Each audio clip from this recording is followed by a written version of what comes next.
What's up, guys? I'm Mark. I'm Alex. And we're Beyond the Real, and today we're going to be talking Fury.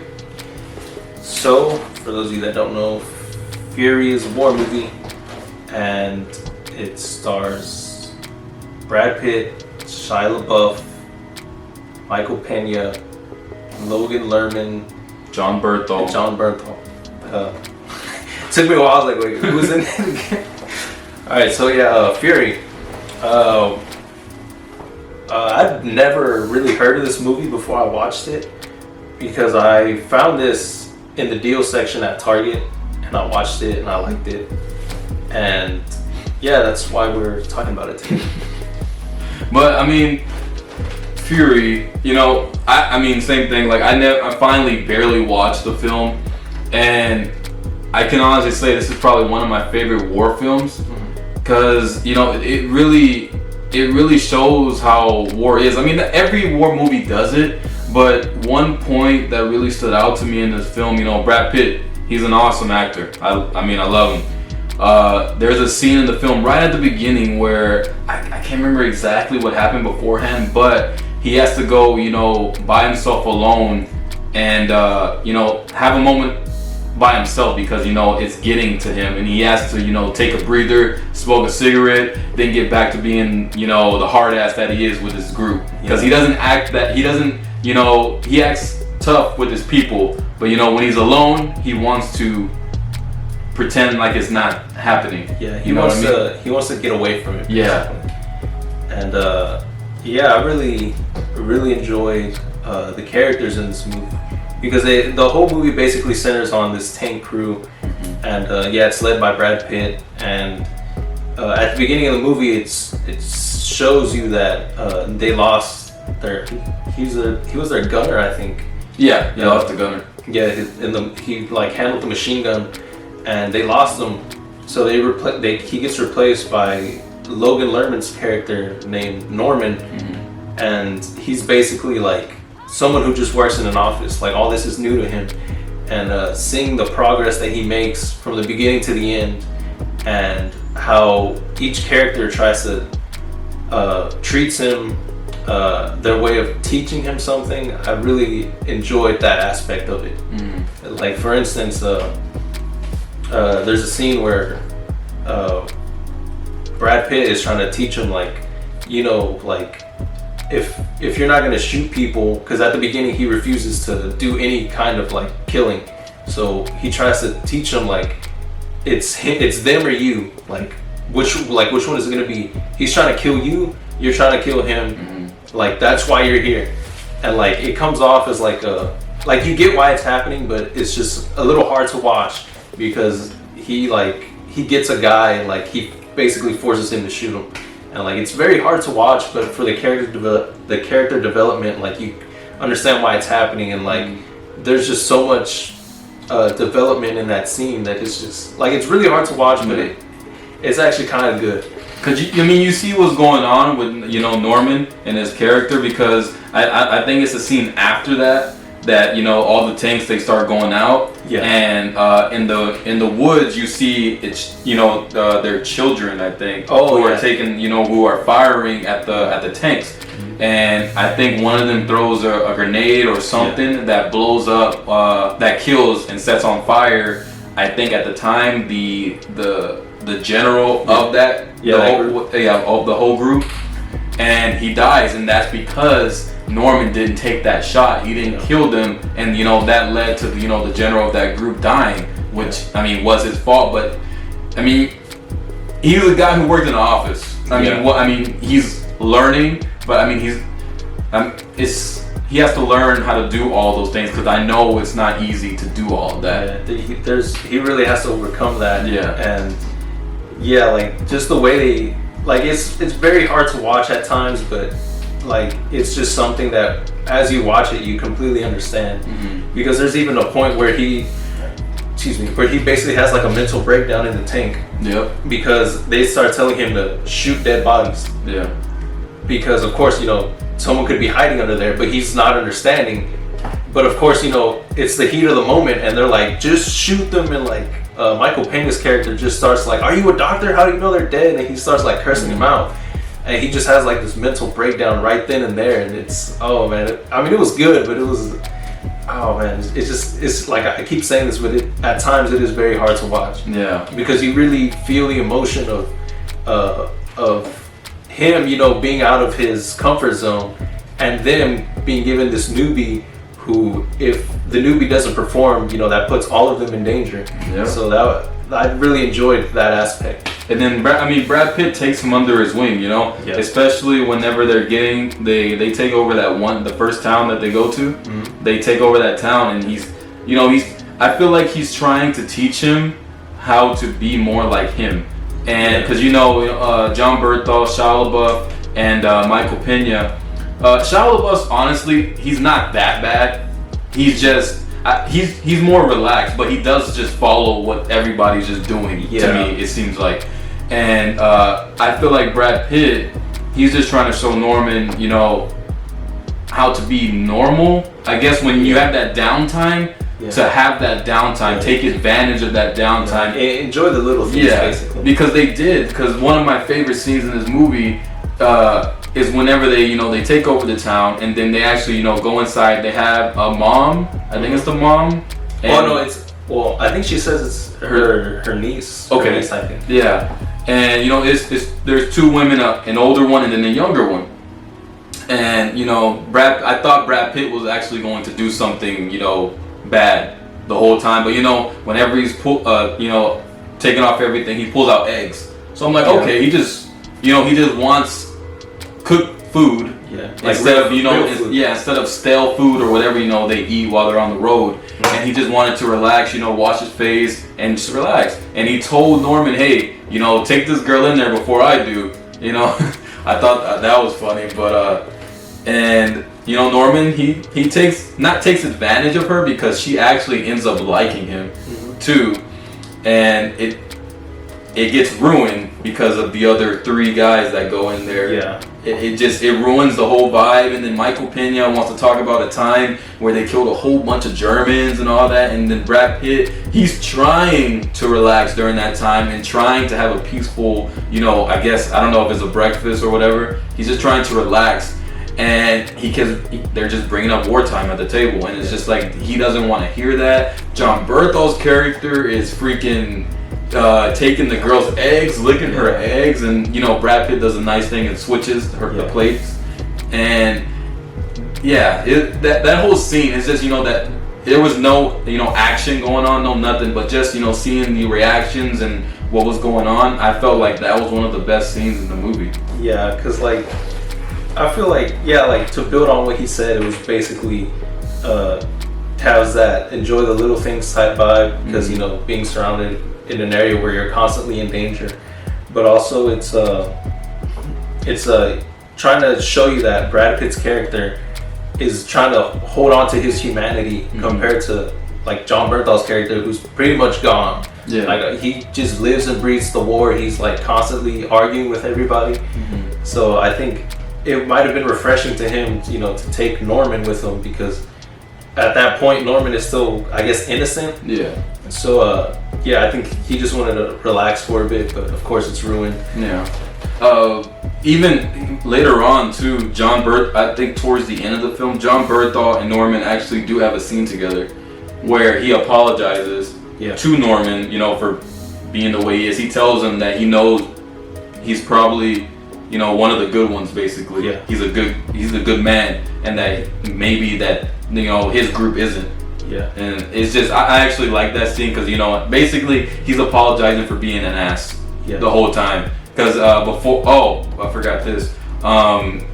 After they were leaving the town, a bomb explodes. They shoot a bomb onto the building where the girl and, the other woman was too, and they die. Yeah. And, Norman's running over there, of course, because, he just had a connection. Yeah, he had a connection with her. So then he goes to her, he sees her dead body, and then John Berthal, is pushing him back, which I kind of agree with, because once that happens, you gotta go, you gotta leave, and it sucks, and I mean it sucks, but during war, it's like John Berthal was saying, like, who do you think you are? Like, to me, I felt like Norman felt like he was special during that moment. You know what I mean? Yeah. And John Berthold took that away and tell him, no, that's not how it is. You just seen how it is. Now let's go. Yeah, he's basically trying to show him like, this is real. This happens. Like, yeah, you just had a moment with her, but like look at what's happening. Like, we have to go now. Yeah. And I mean, it's understandable that Norman, he just had this connection with Emma. I think that was her name. Emma. Yeah. With Emma, so he's trying to, well, there's really nothing he can do, and that's what John Bernthal's trying to tell him. But I mean, just his way of doing it, like he slaps him around a bit. He's like, what are you, Jesus? You're gonna raise us from the dead? He's like, let's go. But yeah, it's dark, man. Yeah, it really is dark, and the killing, it's gruesome. The one freaking rolling over their heads. Oh yeah. Remember? I was like, man, even the headshots, like those bullets. I don't know how big those bullets are, but they take their whole heads off. Yeah, like there's this movie it's a little gritty, it's dark, it's brutal at times, and I think this movie was really trying to be real, and that's one thing that I really like. Like even in the sound design, like if you watch it with like a decent speakers or even a decent pair of headphones, like you really feel like you're in the action sometimes. Yeah. The ending scene.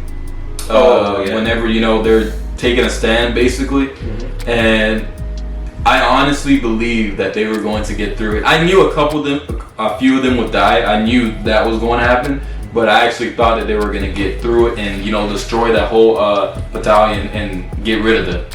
But they didn't because they get overwhelmed. People get shot, and I think the first one who died was John Berthold because I don't know if it was a rocket or something that went through. It went through him. It looked like it went through him. I don't know how exactly that happened, but it killed him, and then Michael Pena got killed. Then Bible. I was like, man, this is ridiculous. I honestly felt like they were going to make it out, but my prediction clearly didn't. Because I mean, you really want them to, because you've grown so much with these characters, and that it's really hard to say goodbye to them. Yeah. And then, but I mean, not to be mean, but one thing I didn't like about that was, at the end when it's just Brad Pitt and Norman, and he tells him like, there's a hatch down there, just hide under the tank in the mud. And then he does, but right before like he leaves, like you see the Germans drop grenades in there, and then he goes down, and then later on when the Germans leave, and then he goes back in to look at him, and Brad Pitt is still as handsome as he was before when he told him to leave. Even though he was supposed to have eaten just like 3 grenades, but he's still in one piece. Yeah, that is true. I think probably even Bible was still in one piece. I seen his body to the corner, and Brad Pitt, nothing happened unless his lower body. But even then, freaking grenade's gonna blow you up. Yeah. That was the death of Michael Pena's character when he got shot, and then the grenade fell back in, and then he covered himself. Even my wife was watching it with me, and then when that happened, she was like, she was like, what the hell? Like he just went over it, which that's the only thing you could do, or the whole group dies. Yeah. You know what I mean? So he did the heroic thing, and that was a crazy death though. I don't know if I would have done that. But yeah, I really, really love this movie. This is easily one of my favorite war movies. Yeah. And I really feel that they really did capture a lot in terms of emotion and character work and acting and sound design, and even like the whole feel of the World War II. Because like even at the beginning, I don't know if you remember when they first get Norman and they first have orders to move out, and you just see like all the people just walking. Yeah. And they're like, keep your eyes open. But you just see how not only the war affects the soldiers, but the people living in Germany. Yeah. So I really thought that was special. Yeah. Because I even thought about that too at the end when Norman, he's laying in the mud, and that German sees him. Yeah. He sees him there, and it's just like, maybe that German is just like, man, this is not even worth it. Not like in a mean way that it's not worth it, but it's like, he doesn't want to hurt this kid. Yeah. Basically, like he probably doesn't even want to have this war anymore. Yeah. You know what I mean? He probably doesn't even want that. So when I saw that, I actually thought like, oh crap, Norman's about to get it. Yeah. But then after he kept holding the freaking flashlight for like 10 seconds, I was like, okay, he's gonna let him go. He's gonna let him be there until they leave, march out. But yeah. And then just to wrap this up, I really like the ending shot where after they rescue Norman and then they get him out and they're like, you're a hero, and then they're walking off, and then there's just that aerial shot of the tank like surrounded by the bullets and the dead bodies, and it's just like with the film score just playing like as it slowly raises up. Man, I really liked it. I really liked that shot. I thought that was a good ending shot. There was really good shots in this film. Everything I felt like I really didn't have any negatives to take away from this at all. Yeah, me neither. Of course, this movie's not perfect, but like, there's really nothing that I would say was enough for me to be like, oh, I really hated this. There was nothing like that in this movie for me. Yeah. So, I mean, who would you give the MVP award to? Yes, MVP award.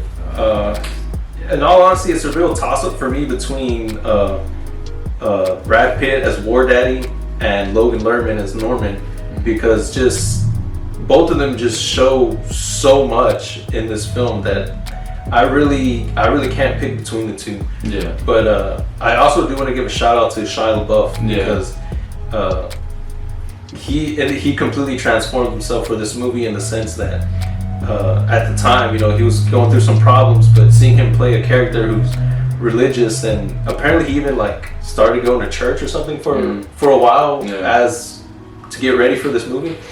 So I will give a shout out to Shia LaBeouf for his preparation for the role. But I would split it between War Daddy and Norman.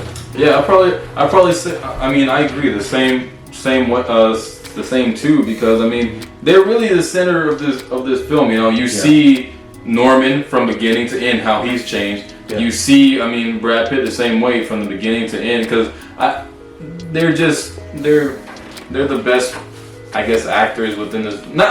Can't say the best actors. They just gave. I got more emotion from them than anybody else, I would say. Yeah, because they're really the sole focus. Yeah. I wouldn't call it like a student mentor type thing, but that's essentially what they are. Yeah. And that's really the kind of relationship they have. Yeah. So I mean, this film, guys. I mean, I would recommend this film. It's awesome. It's gritty. It's dark. There is some humor in this film. There is within the group. With John Bernthal especially, he made me laugh a couple times. I feel like this war movie is different from others, I guess, because I mean, there's some that I've seen that they're just more the same, Yeah. Like even what's the film? 1917. It's fun. It's a good movie. Mm-hmm. It's good, but I feel like they rely more on those camera shots. You know what I mean? I felt like that's where people were saying that the camera shots were good, but then maybe the film could have been better, or something, or shorter, or something like that. And also, to build on what you're saying, like I feel like what really helps this movie is I feel like it has a perfect blend between when to focus on action and when to focus on the characters or the drama. Yeah. And I feel most war movies are either have a tough time deciding on which one to focus on, whether they want to focus on action or the drama and the characters. But I feel this one, one of the reasons I really like this one is because I feel this one has the perfect blend of either or. Yeah, shout out to David Ayer. He did freaking great. Yeah. He did great. But guys, that's our review for Fury. Yep. Anything else you have to say, or? Well, just real quickly, we're really close to 50 subscribers.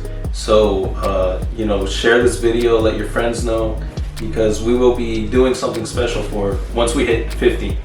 So look out for that. Yes, guys. Once we hit 50, just keep checking back. We're gonna have something. So yeah, guys. Until next time, make sure you subscribe. Make sure you hit that like button, and make sure you come back and check back for more.